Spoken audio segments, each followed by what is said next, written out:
Bom dia, professor Dr. Abel Gomes, professor do Departamento de Informática e candidato à reitoria para o mandato 2021-2028. Muito obrigado por ter aceito participar nesta iniciativa da Associação Académica da Universidade da Beira Interior, que tem por base um conjunto de entrevistas aos candidatos à reitoria para o próximo mandato eleitoral, apresentando à comunidade académica qual a sua visão, a missão e os objetivos para o futuro da instituição. Muito obrigado, bom dia. É com todo o gosto que aqui estou também para comunicar com a comunidade académica da UBI e é com todo o gosto que o faço, consciente de que isso pode contribuir para a discussão geral, a discussão para os grandes temas que estão em cima da mesa, nesta fase em que temos uma pandemia que não se decide ir embora. Basicamente é isso. Muito obrigado. Gostaríamos de começar por questionar qual é a motivação por trás da sua candidatura a reitor da Universidade da Beira Interior e, caso seja eleito, quais é que são as suas prioridades? Bem, a motivação coloca-se a dois níveis, a um nível pessoal e a um nível institucional. A nível pessoal, eu diria que é um pouco porque eu não consigo ficar indiferente àquilo que me rodeia. Chego aqui porque houve um processo anterior de assimilação de ideias, de olhares e de percepções sobre o fenómeno que é a universidade. Não sei se é isto. E tudo o que ela é capaz de engendrar. Chego a este ponto porque tomei consciência que podia vir a ser reitor a partir de uma certa altura. Mas também é verdade que não chego aqui sozinho.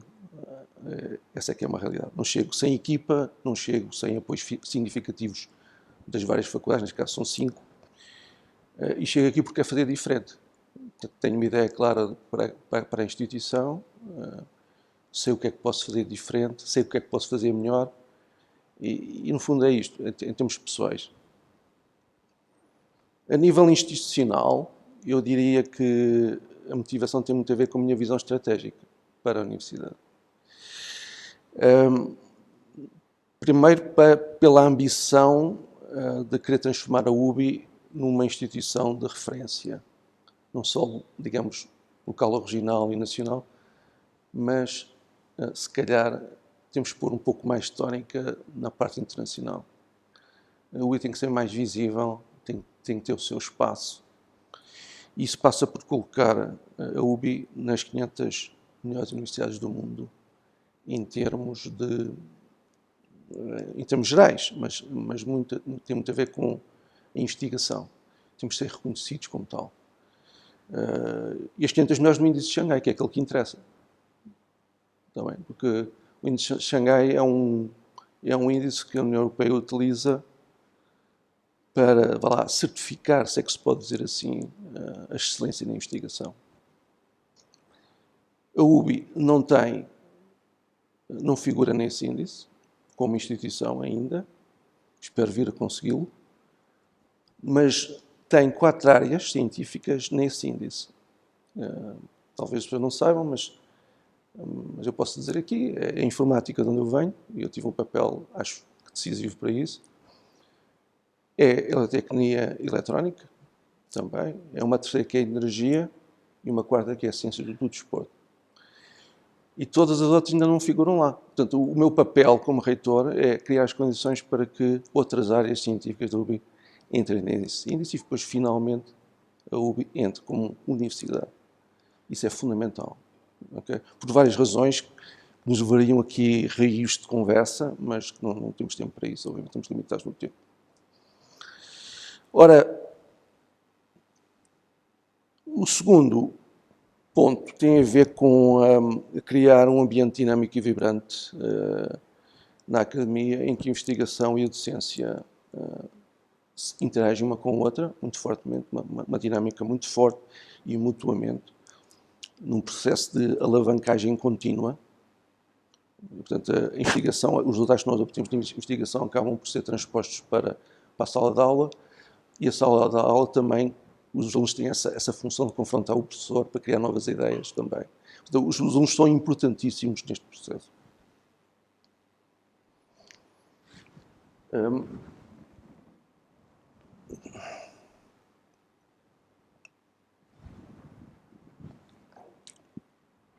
O terceiro aspecto tem a ver com, o terceiro ponto, com a ambição de criar e dinamizar a universidade numa rede de governação multinível em que temos atores endógenos e exógenos.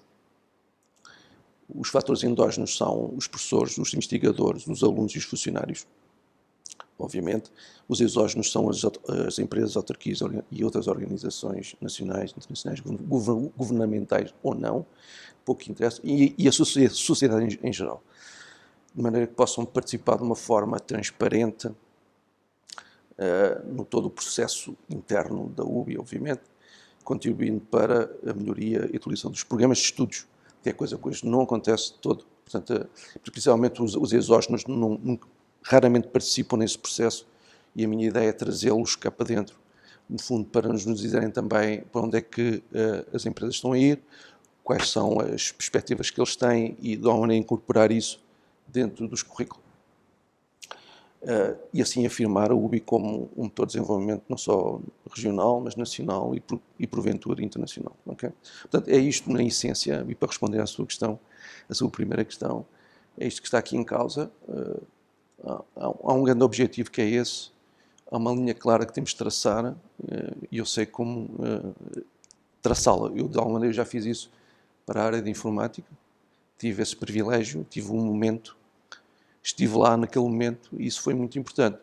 Isto já foi há 20 anos atrás que se iniciou esse processo quando criámos o Departamento de Informática, obviamente, e depois, 2 anos depois, criámos o Instituto de Telecomunicações aqui, uma unidade de investigação que é nacional, tem vários polos, e o que eu fiz com outros colegas, obviamente, foi criar essa unidade de investigação cá, que permitiu depois alavancar a investigação. Portanto, não é por acaso que temos a informática no índice de Xangai, nas 500 melhores no mundo, não é por acaso.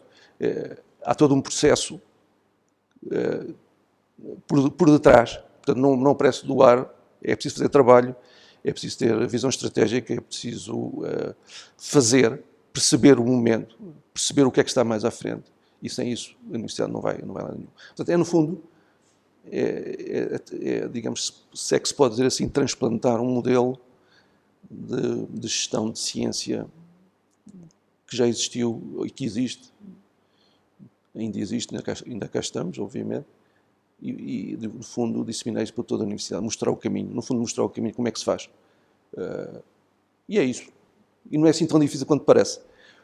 É preciso que haja vontade, é preciso que tenhamos talentos, é preciso não deixar que talentos que estão aqui dentro, quando digo talentos professores, não os deixar ir embora, fazer tudo para que eles cá fiquem. Isso é fundamental, porque são eles que vão buscar recursos de investigação, são eles que vão buscar projetos de investigação, são eles que vão buscar verbas para reinvestir, e não são poucos milhões. Pronto, e ficava por aqui, porque depois eu posso falar depois noutros aspectos também. Ok. Falando agora um pouco da internacionalização, a Universidade da Beira Interior recebe cada vez mais estudantes internacionais ao abrigo de programas de mobilidade. De que forma é que acha que se pode investir mais na internacionalização da instituição? É um pouco daquilo que estava a dizer a seguir, melhor assim, não, estava a dizer antes na resposta anterior. Portanto, a internacionalização da universidade que tende a decorrer em 3 eixos. Não é só nos alunos, é nos alunos também, nos professores e no staff. Portanto, tem que haver, portanto, temos que tirar partido dos programas de mobilidade da UE, da União Europeia, como o Erasmus+, e assim como parcerias com os países ALO. Portanto, é muito importante isso. Portanto, mas é preciso avançar para outros quadros regionais, isto é, ou para outros quadros mais alargados, digamos assim, se calhar é melhor dizer isto assim, como a América do Norte, a Ásia e os países que estão envolvidos na política europeia de vizinhança, que abrangem não só os países de leste, que estão mais a leste da Europa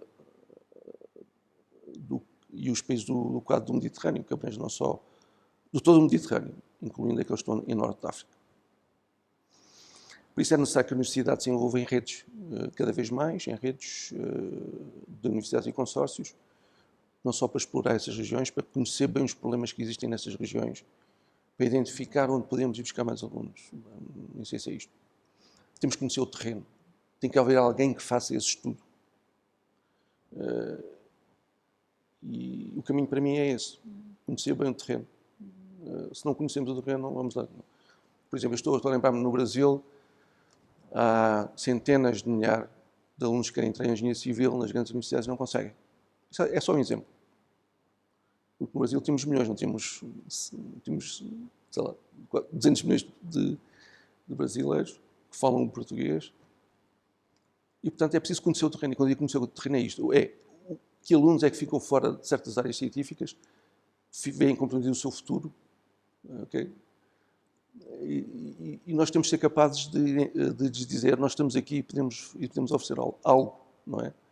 Temos alguma coisa para vos proporcionar. O segundo ponto da internacionalização tem a ver com a internacionalização da ciência. Com mais projetos aprovados de investigação e desenvolvimento, principalmente projetos europeus, temos uma fraca penetração aí, mas isso depende dos tais talentos que eu falei há bocado. Se nós não tivermos estes talentos, é muito difícil ir buscar. Portanto, temos que ter uma política clara de contratação de professores que promova o mérito, que promova a justiça nas decisões. Okay? Isso é muito importante mesmo. Portanto, mas não é só isso. Temos que internamente reorganizar a gestão da ciência, que é um conceito que eu não vejo muito falado, e colocar o ICI, que é o Instituto Coordenador de Investigação, a funcionar realmente. Nunca funcionou bem. Okay? Como um verdadeiro hub da ciência que se produz na UBI. Isso nunca aconteceu. Ele existe, está contemplado nos estatutos, mas nunca funcionou realmente, porque nunca lhe demos os instrumentos necessários para que ele pudesse funcionar em condições. Depois, há que promover a integração de equipes de investigação em redes europeias, obviamente, internacionais, por forma a ser mais eficaz na captação de projetos. Isto é mais no nível exterior, não é no nível interno. Portanto, eu tenho que... Peço desculpa. Isto de falar muito tem estes. Peço desculpa.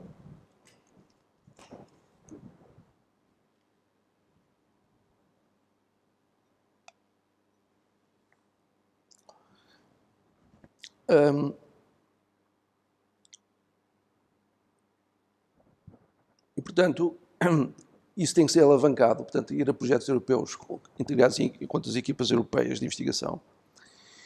Exige que haja empresas especializadas na elaboração de candidaturas a projetos. E há várias. Por exemplo, eu dou um exemplo. Uma empresa que nos ajuda a elaborar uma candidatura a um projeto. Porque não basta ter uma ideia científica. Nós podemos ter uma ideia científica muitíssimo boa, completamente inovadora, e não ganhar financiamento para esse projeto. Isso é comum. É muito comum. É importante saber o que é que os avaliadores querem ouvir, dado o contexto do próprio guião de candidatura. E isso há empresas que fazem isso. Nós não precisamos obviamente dessas empresas, mas temos que nos focar naquilo que nos é mais caro, que é a investigação. Portanto, os investigadores gostam de focar-se na investigação, não gostam de estar muito preocupados com aquilo que é preciso fazer para que a candidatura ganhe. Temos de dar esse descanso aos investigadores, não lhes podemos tirar o foco. Isso é muito importante. E, portanto, há empresas que fazem isto a troco de quê? A troco de, se o projeto ganhar, a empresa vai buscar 10%, o máximo, normalmente 5%, 10%, às vezes 20%, mas quando um projeto vale 5 milhões, e se for mesmo 20%, vamos imaginar, desse projeto de 5 milhões, nós vamos buscar 4 milhões. E ficamos muito mais contentes. Penso eu, essa é a política. Depois, há um terceiro aspecto muito importante na internacionalização, que diz respeito à transferência de conhecimento. Tem muito a ver com inovação. E às vezes as pessoas fazem confusão entre investigação e inovação, que não é exatamente a mesma coisa. As equipas de investigação devem procurar que o seu conhecimento, por eles produzido, não seja transferido só para a comunidade local, também tem que ser nacional e internacional. Isso consegue-se com os dois eixos anteriores, que eu mencionei, mas também é preciso identificar áreas em que somos realmente bons e somos únicos, ou pelo menos, se não formos únicos, que dominemos uma parte do conhecimento que muito pouca gente domina, por isso muito fora. Eu dou-lhe um exemplo de uma startup que eu conheço bem, eu relaciono-me com a pessoa com o fundador, que é a Fast Computium, que está ali no UBI Medical, que detém um know-how único a nível mundial. Não existe mais nada nenhum. É algo que só aquela pessoa que tem esse conhecimento, foi ele que desenvolveu o modelo, que no fundo é usar mecânica quântica em molecular docking para, sei lá, para moléculas de mais de 1 milhão de átomos, o que não se consegue fazer hoje de todo. Ok, não se consegue mesmo. Usando mecânica quântica é impossível. As pessoas vão dizer logo, isso é impossível. Mas ele consegue o fazer usando mecânica quântica. Ok? E, portanto, isso pode ser, digamos, o prelúdio, se é que se pode dizer assim, de algo mais ambicioso, mas tem que haver vontade de o fazer. Se não houver vontade, se não houver visão, nós nunca vamos fazer. Esta é que é a realidade. Mas per se isso não chega. É preciso, por exemplo, que haja um conhecimento profundo de como funcionam as farmacêuticas e os seus negócios. Existe também coaching, digamos, ou aconselhamento, é o termo mais em português, a nível dos negócios. Ou seja, peritos conhecem por dentro como é que tudo funciona a nível do negócio. Portanto, não basta ter uma grande ideia novamente. Não basta inventar a roda, se digamos assim. É muito importante ter pessoas que realmente são especializadas em negócios. Há uma empresa que faça isso por nós. Portanto, esta interação entre a universidade e as empresas, startups, e com as empresas de coaching, digamos assim, que existem, e já existem muitas, é muito importante. Porque o nosso negócio é investigação e ensino. Se queremos fazer mais alguma coisa, temos de ter, digamos, terceiros a ajudar-nos a fazer isso. Portanto, eu diria que, em suma, a internacionalização da Universidade da Beira Interior não deve estar exclusivamente alicerçada em trazer mais alunos para a UBI. Como tem estado, e pouco mais. Neste tempo excepcional que vivemos, e não só, mesmo antes disto, eu gosto de perguntar que acompanhamento é que os alunos que vieram para cá tiveram. Principalmente os estrangeiros que não conhecem bem o meio, quais foram as dificuldades que eles tiveram. Trazer é bom, não é isso, está em causa, e fizeram um esforço realmente. Esta equipa que o Dolph fez um esforço nesse sentido, de trazer muito mais alunos internacionais. Isso temos que reconhecer o mérito. Mas depois depois de os trazer, é preciso acompanhá-los. Estar atento, ajudar a resolver os problemas que eles enfrentam no dia-a-dia, e são muitos. Porque eles, no fundo, vão ser, não só os internacionais, mas os nacionais, eu diria, o nosso corpo diplomático após saírem da UBI. Eles é que vão levar a imagem da UBI para esse mundo fora. E se as pessoas não forem bem tratadas, se os alunos não forem bem tratados, dentro de portas, não vão dizer bem da UBI. Provavelmente vão ficar calados, mas não dizem bem. Alguns dirão até mal. Pronto, isto é um ponto muito importante, que é trazer alunos é importante, de facto, mas é muito mais importante depois ir acompanhando a sua própria evolução dentro de portas. E termino esta segunda questão. Falando agora então do contexto pandémico que vivemos atualmente, e tendo noção que uma das consequências expectável é a redução dos rendimentos das famílias e por isso uma consequente diminuição do acesso aos alunos ao ensino superior, questiono que soluções é que pode um reitor tomar para combater esta situação? O reitor pode fazer várias coisas. Eu diria que as universidades, eu começava se calhar por dizer que as universidades mais reputadas, assim, numa primeira análise pode ser enganador, ok?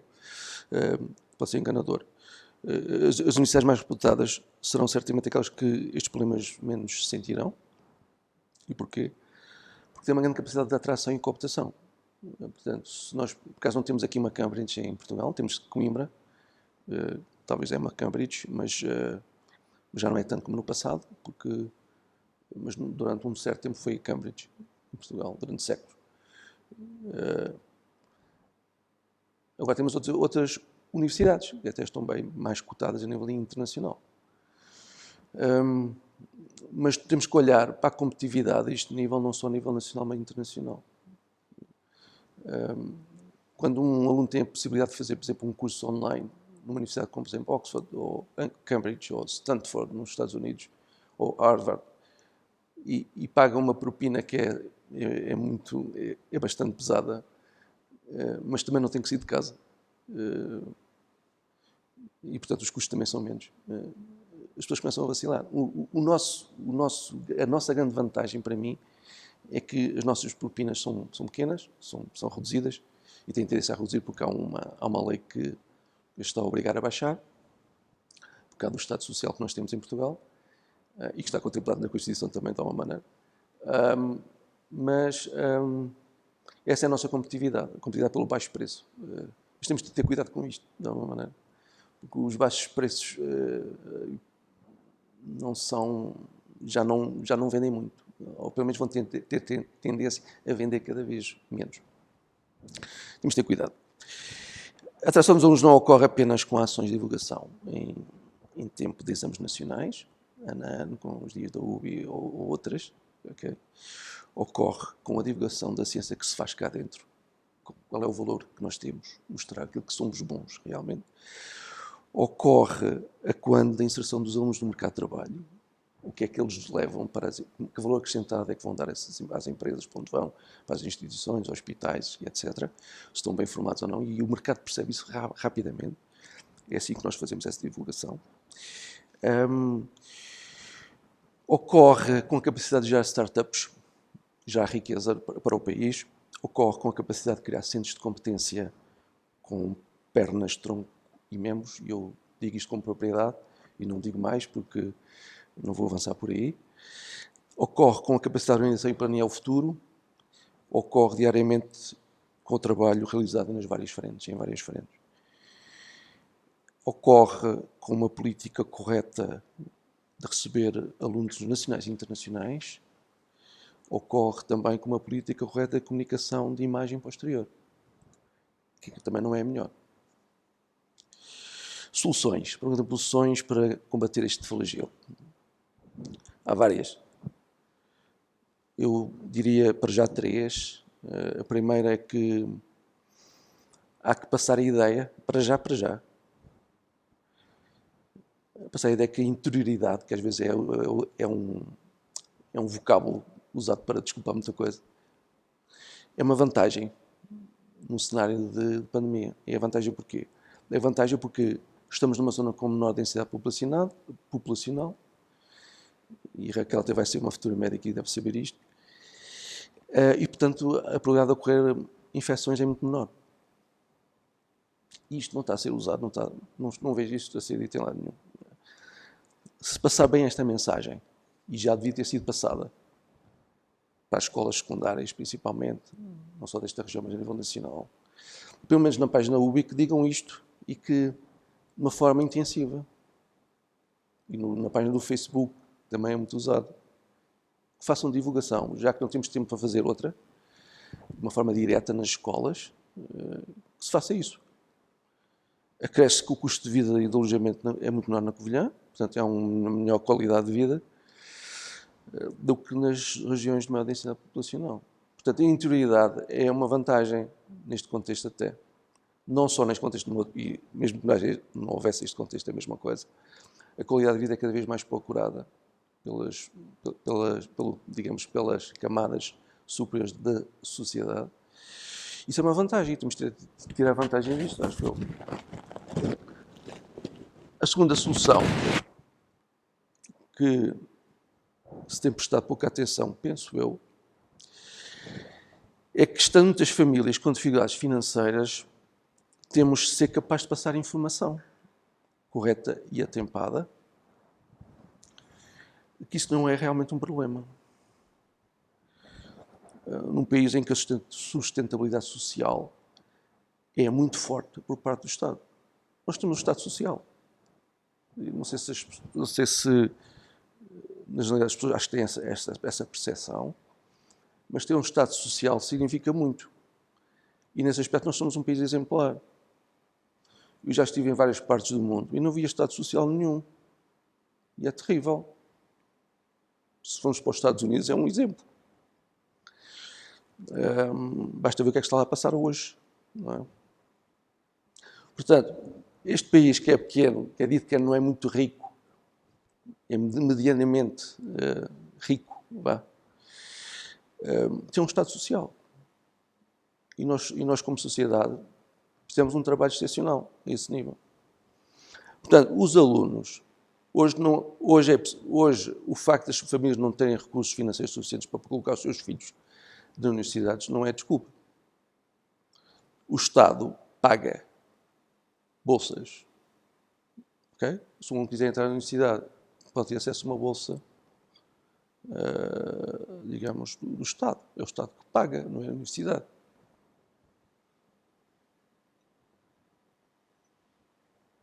Qual é o problema então aqui? O problema aqui é que não se passa essa informação aos alunos que estão lá no 12º ano, já para não dizer os anteriores. Eles não sabem. Aqueles que cá chegam acabam por saber. Mas aqueles que ainda não chegaram cá não sabem, a maior parte deles não sabe. Portanto, a universidade tem que, de uma maneira, incitar, se é que o termo se pode usar assim, os professores das escolas secundárias, com quem há interações, a passar esta informação aos alunos, aos seus alunos. Porque há muitos alunos que não vêm para a universidade porque desconhecem que podem ter uma bolsa que lhes dá para subir e têm também direito a alojamento, de alguma maneira. Ok? Portanto, passar informação é fundamental para que ninguém fique de fora. E eu acho que isso não está a ser feito. Pelo que sei, posso estar enganado, mas pelo que sei não está a ser feito. E já não está a ser feito há muitos anos. Eu posso dizer que isto já existe. Já existe pelo menos desde a década de 80, desde quando eu andei na universidade. Já existia isso. Portanto, não é de agora. É algo que já existe há 30 anos, pelo menos. Eu suponho que até mais tempo, após o 25 de Abril de 74. Portanto, o problema aqui é informação que não chega aos destinatários. E temos que fazer com que chegue. Portanto, não há, penso eu, desculpas para isto. E a equipa reitoral e a universidade em geral, sempre que possível, tem que fazer todos os esforços para fazer chegar esta informação aos destinatários, aos alunos que precisam, efetivamente. Depois, terceira solução. Aqui é uma meia solução porque já existe algo. Existe o Fundo de Apoio Social, existem 60 bolsas para doutoramento, para os primeiros alunos de primeiro ano de doutoramento pelo Santander. Existe uma série de ações que tendem a apoiar os alunos, mas é preciso reforçar isto ainda mais. Mais porquê? Porque estamos numa fase muito difícil da pandemia, em que não sabemos exatamente, pelo menos há uma certa incerteza nisto tudo, e não deveria haver já devia estar tudo planeado para funcionar para o próximo ano e não está. Portanto, temos que reforçar não só o Fundo Social, e se calhar alargá-lo não só para a prestação de serviços internos, dentro de portas, mas também fora, falando com empresas, a ver se pode alargar isso também a empresas. É uma forma de alargar ainda mais, digamos, a sustentabilidade social gerada dentro da própria universidade. É muito importante isso. Portanto, aqui já há alguma coisa, mas temos que reforçar e alargar. E ficava por aqui. Olhando para o percurso que tem vindo a ser percorrido, questiono o professor qual é a sua opinião acerca do trabalho feito ao longo dos últimos 4 anos pela atual reitoria. Isso requer mais um bocadinho de água.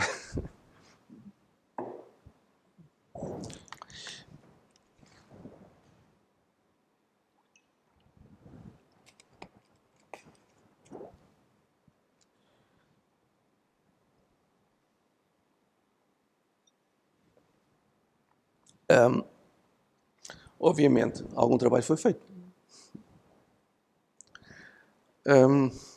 Houve um esforço. Eu acho que aquilo que foi mais significativo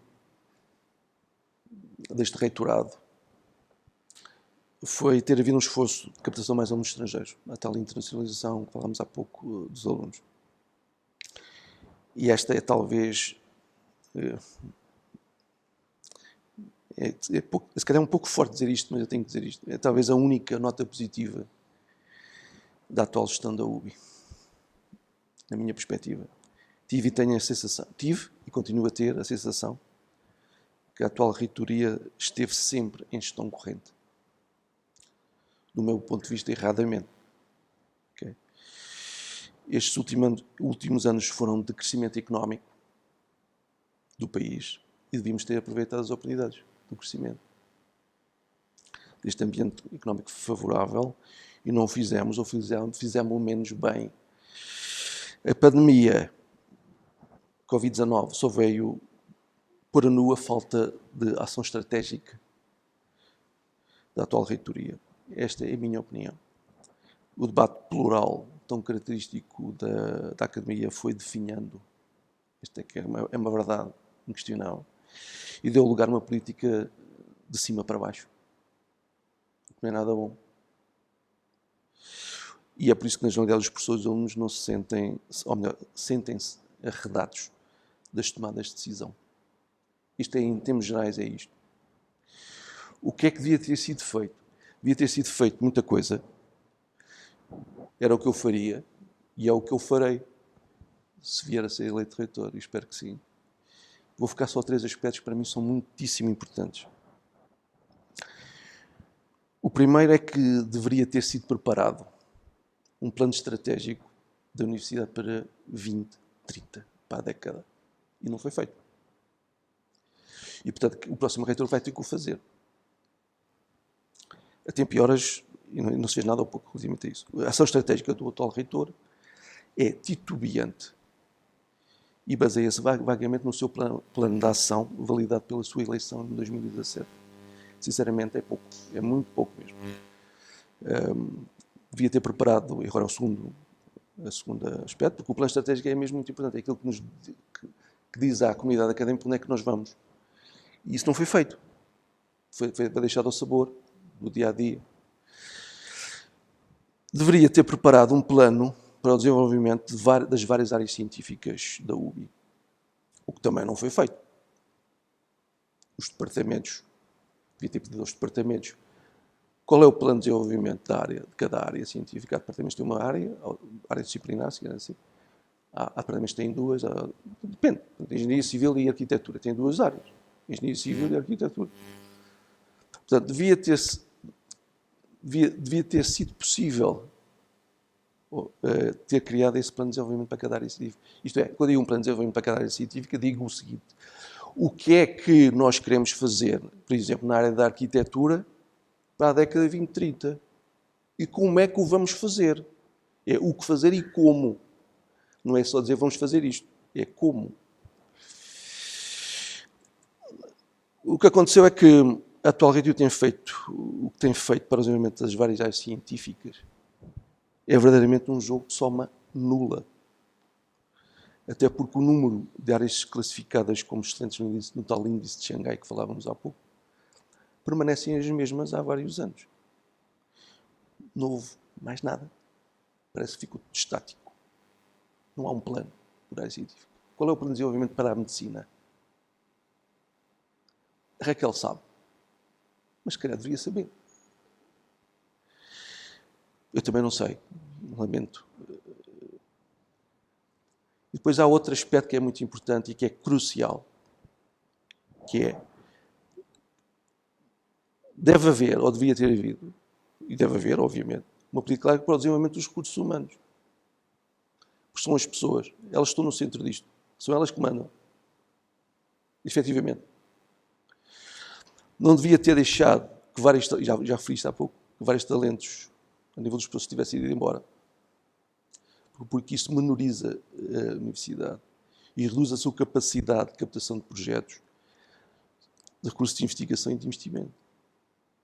Ou seja, devia ter tido uma política clara de gestão justa das carreiras, não só ao nível dos professores, mas também dos funcionários. Isto não existe. Não existe mesmo. Por exemplo, É muito importante que um professor que entre aqui na universidade, como professor auxiliar, após fazer o seu doutoramento, saiba que para chegar a professor associado é preciso chegar a um certo patamar. E tem que se dizer claramente aos professores qual é esse patamar. E para a professor catedrático é a mesma coisa. E isso não é dito, isso não foi discutido, isso não existe. E, portanto, abre-se concursos para professores auxiliares, professores associados e professores catedráticos. A gente não sabe muito bem porquê. Isso tem que ser dito. Porque senão os professores não vão atrás disso. Se um professor souber, ok, se eu atingir este patamar, é aberto um concurso, ele provavelmente vai fazer mais, muito mais. Isso nunca foi feito. Lamento dizer, mas nunca foi feito. Isso é crucial, porque sem as pessoas a universidade não anda. Sem os professores isto não anda. Sem os alunos isto não anda. Sem os funcionários isto não anda. Não anda mesmo. Portanto, isto é mesmo central. E é preciso definir um modelo, ou se quiser, um plano, para a gestão destes recursos humanos, que não existe. Ok? Pronto, e ficava por aqui estes 3 pontos, vão ser fundamentais. Ok. Sabemos que as novas tecnologias e o ensino à distância provaram que há margem para outras formas de ensino que não o tradicional. Por isso questiono se acredita que haverá uma mudança no paradigma, na forma como o ensino é lecionado, no ensino superior, e que ilações é que a UBI deve retirar, Deve tirar. desta experiência. Okay. Eu diria que sim, que vai haver essa mudança. Ela já está a acontecer, já aconteceu e, portanto, foi impulsionada pela própria pandemia. Haverá uma mudança, mas esta mudança será progressiva, não é uma coisa que se faça de um dia para o outro, embora nós tivéssemos mudado de um modelo para o outro, de um dia para o outro, à custa muito da boa vontade e da capacidade e da abnegação dos professores e dos nossos alunos. E vai ser feito ao longo de várias décadas, provavelmente. Okay? A mudança, portanto, foi proporcionada por esta pandemia e ela vai acontecer porque os professores e os alunos já perceberam que em certas circunstâncias e desde que esteja reunido um conjunto de condições, como, por exemplo, a formação de professores para online, uma rede Wi-Fi de elevado débito para realmente não haver problemas de rede, etc. O ensino online pode ser tanto ou mais eficaz que o presencial em algumas áreas, em algumas matérias, ok? Não é em tudo, porque o presencial faz parte do DNA da própria universidade e, portanto, não vai acabar assim de um momento para o outro. Por isso é que isto vai ser ao longo de muitos anos, ok? Mas o online entrou efetivamente já no processo e as pessoas têm que perceber isto. Portanto, o que vai acontecer é que o processo de ensino-aprendizagem está a tornar-se multifacetado. Não é só de um modo ou multimodo, se quisermos dizer assim. Portanto, com vários modos de ensinar e aprender, o que vai induzir uma qualidade crescente em todo o processo. Esta é a minha opinião. Professor, então pedi-lhe só que deixasse uma breve mensagem para os nossos alunos, para os atuais e para aqueles que virão no próximo concurso. O que é que poderia dizer aos ubianos acerca da sua candidatura? Ok. A mensagem que eu posso deixar para os futuros alunos da Universidade da Beira Interior é uma mensagem de confiança e de esperança, penso eu. Confiança relativamente à Universidade da Beira Interior. Esta universidade é constituída por um corpo docente qualificado e de funcionários competentes e dedicados que tudo farão para que o próximo ano letivo corra da melhor maneira possível. Okay? Acho que isso é indiscutível. A UBI está inserida numa cidade que se distingue das suas congêneres nacionais pela qualidade de vida, é preciso não esquecer, isto é muito importante, pelo forte ambiente académico, num ambiente propício ao estudo também, com uma grande proximidade de professores e alunos, que faz parte da matriz da própria universidade, do seu DNA, sempre houve essa proximidade, bem como oportunidades de lazer e prática desportiva. Neste enquadramento, a UBI, que é a Associação Académica da Universidade da Beira Interior, tem desempenhado um papel fundamental na inserção dos alunos em todas estas dinâmicas, nomeadamente através dos seus vários núcleos de estudantes. A esperança. Tenho esperança que realmente no próximo ano letivo consigamos mitigar os problemas decorrentes da pandemia que vivemos e que a Universidade, depois das eleições, possa tornar-se um espaço dialético entre todos os que a compõem e livre na procura de assegurar o conhecimento, respeitando a igualdade de oportunidades e colocando no centro da sua missão os estudantes e o desenvolvimento da sociedade. Muita coisa ficou para dizer, obviamente. Eu só posso agradecer a oportunidade de me aqui apresentar e falar, pelo menos, de algumas vertentes do que é a universidade, do que é que eu acho que ela devia ser e que ainda não é, e que poderá vir a ser, obviamente, no futuro. Muito obrigado. Muito obrigado, professor Dr. Abel Gomes, por ter aceito este Obrigado, convite e por eu que partilhar agradeço. aqui com todos as suas opiniões e visões para a candidatura à Muito reitoria. obrigado. Obrigada.